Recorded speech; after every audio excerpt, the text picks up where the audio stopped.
Le hurlant abîme crépusculaire étincela devant lui. Il se sentit impuissant dans l'étreinte informe du conglomérat de bulles irisées. En avant, le petit polyèdre kaléidoscopique filait à vive allure, et dans le vide bouillonnant, un développement et une accélération du vague système tonal semblèrent annoncer un paroxysme indescriptible et insoutenable.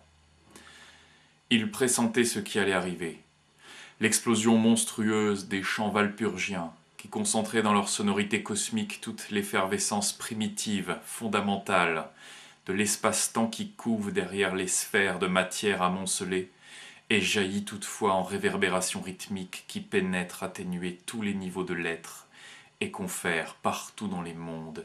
une terrible signification à certaines époques redoutées.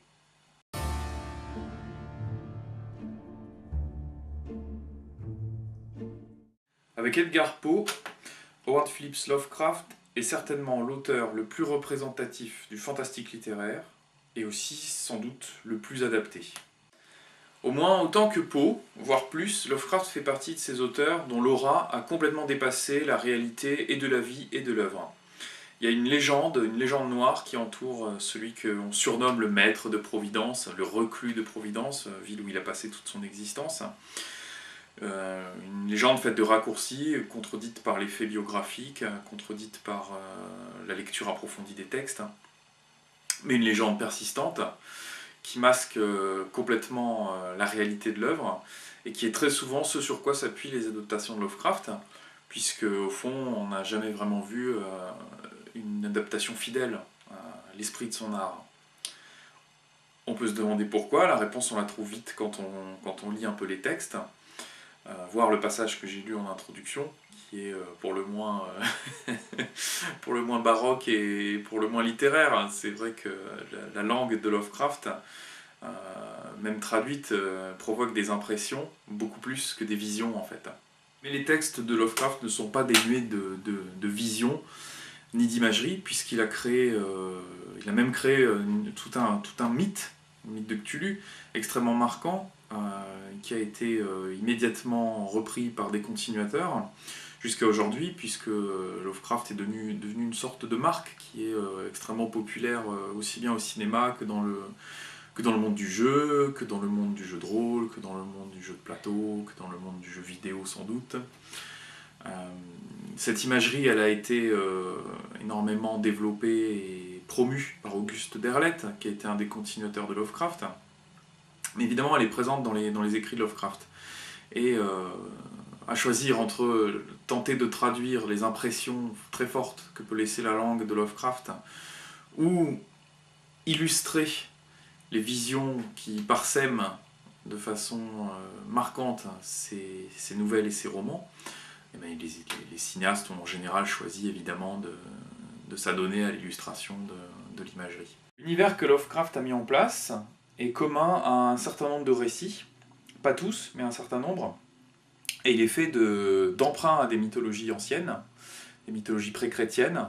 et d'emprunts au folklore aussi. C'est un auteur américain, et je crois qu'une part de son succès est aussi due à l'inscription qu'il a fait dans une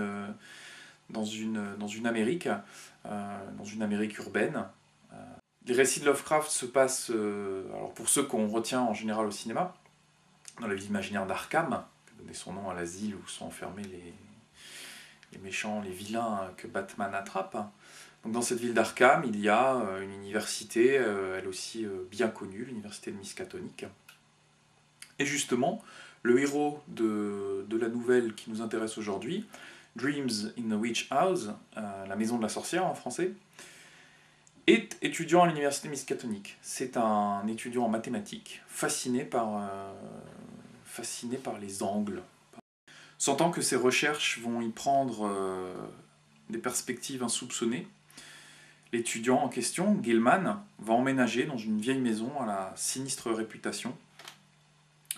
qui va s'avérer être la maison de la sorcière, puisqu'il a vécu 300 ans dans le passé, Kezia, une sorcière ayant réussi à échapper par des moyens inconnus à son procès et à sa mise à mort. Dans cette maison, très rapidement, Gilman va se retrouver hanté par des rêves dans lesquels il voyage à travers l'espace et le temps, dans d'autres dimensions, et vit des expériences sensorielles extrêmement déstabilisantes, outre qu'il se voit violenté dans son rêve par une sorcière et par une sorte d'homme-rat, Brown Jenkins. Cet aspect onirique, c'est un aspect fondamental de l'œuvre de Lovecraft. C'est peut-être ce qui fait sa spécificité, ce qui le distingue d'autres auteurs publiant dans des revues populaires à l'époque, puisque malgré l'insuccès de son œuvre, là encore, Légende noire, il a tout de même publié dans des revues comme Weird Tales, des revues qui étaient lues,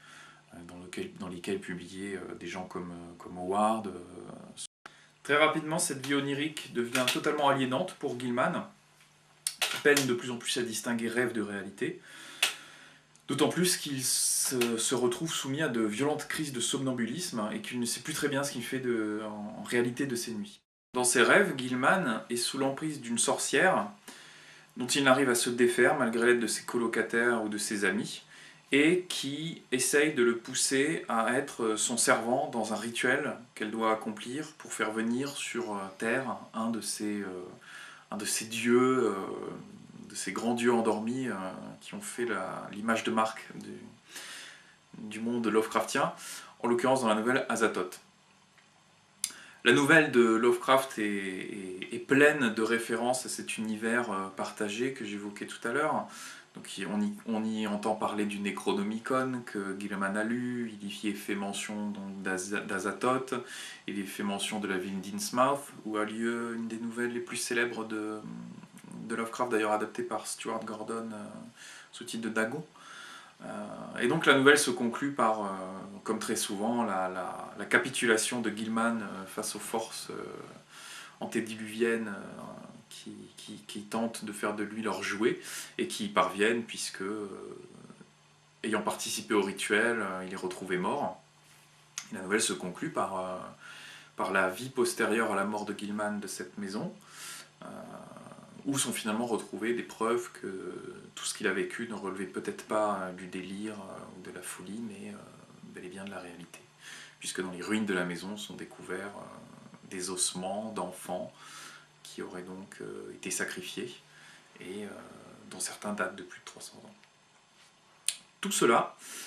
Stuart Gordon va le reprendre plus ou moins dans son adaptation, qu'il réalise pour la bonne série Masters of Horror, lors de la première saison. Gordon, c'est un vieux routier de l'adaptation Lovecraftienne, c'est même un peu le gardien du temple de Lovecraft, puisque je pense que les bons 2/3 de sa filmographie ont été créés à partir de récits de Lovecraft. Il a toujours adapté plus ou moins peu fidèlement, j'ai envie de dire, voilà, parfois plus fidèlement que d'autres. Ici, c'est très fidèle dans le déroulement, dans les événements. Il a eu l'intelligence de transposer la nouvelle aujourd'hui, puisque Lovecraft écrit la nouvelle aussi à son époque, elle se passe en 1931, elle est publiée en 1932, 5 ans avant la mort de Lovecraft. Donc Gordon place l'action aujourd'hui, c'est-à-dire à l'époque de la série, vers 2005 je crois. Et donc notre étudiant emménage dans cette maison qui propose des loyers pas chers, et il vient avec son ordinateur. Alors c'est assez amusant au départ, Gordon essaye de donner quelque chose de ce vertige très particulier dans la nouvelle qui tient à ce que les observations mathématiques de Gilman sont ce qui lui ouvre la porte au monde de la sorcière, c'est-à-dire que dans sa chambre, il est fasciné par l'angle que forme la soupente du toit avec le mur, qui exerce sur lui une attraction extra mystérieuse. C'est pas mal rendu dans la version de Gordon, puisque c'est en modélisant des surfaces dans l'espace sur son ordinateur que Gilman s'aperçoit qu'elles correspondent exactement à l'angle que forme donc la soupente de sa chambre avec le mur. Donc là il y a une idée visuelle assez parlante, une belle trouvaille, qui reste orpheline puisque le reste du film ne va pas du tout chercher à organiser un crescendo, un dérèglement de l'univers mental de Gilman vers donc, cette folie d'indistinction du rêve et de la réalité, mais plutôt faire se succéder des scènes de grands guignols, des scènes un petit peu érotiques, des scènes un petit peu gore, voilà, dans la grande tradition un peu batelière d'un certain cinéma d'horreur, qui n'est pas du tout désagréable, mais quand même très loin de ce qu'on ressent à la lecture de la nouvelle de Lovecraft. Paradoxalement, on trouvera des adaptations plus fidèles de l'esprit de Lovecraft chez des cinéastes qui se sont inspirés de l'esprit de son travail plutôt que d'une nouvelle directement. Là, je pense par exemple au très beau film de maison hantée de Ty West, House of the Devil, au cinéma de David Lynch en général, et en particulier à Lost Highway, ou encore à Possession d'Andrei Zulawski, qui présente une créature on ne peut plus Lovecraftienne. Comme dans les nouvelles de Poe, les personnages de Lovecraft sont très souvent des coquilles vides, de simples réceptacles pour le récit ou pour la possession qui les attend dans l'histoire. Alors évidemment, Gordon, lui, va traduire ça par une approche beaucoup plus psychologique, beaucoup plus incarnée forcément, puisqu'on est au cinéma. Par exemple, on va très vite avoir une petite histoire d'amour entre Gilman et sa voisine de palier, où le cinéaste va construire le suspense principal de son récit sur le rapt du bébé de cette voisine, du jeune enfant de cette voisine, qui est promis à un sacrifice dont Gilman sent qu'il doit être l'instrument à son corps défendant. Ça, c'est par exemple de l'ordre de l'anecdote dans la nouvelle, puisque c'est vers la fin que Lovecraft le mentionne simplement. Une femme du voisinage a eu un de ses enfants enlevés, et puis on ne le retrouve qu'à la fin. Pour le même ordre d'idée, la sorcière est une vieille mégère dans la logique assez misogyne de Lovecraft, et évidemment c'est l'occasion au contraire pour Gordon d'en faire une tentatrice qui apparaît totalement nue au héros sous le trait de sa voisine. Tout ça est très loin de Lovecraft, mais assez sympathique à vrai dire, parce que Gordon emballe son spectacle en essayant vraiment de faire plaisir à l'amateur de spectacles horrifiques, version grand guignol encore une fois. Et c'est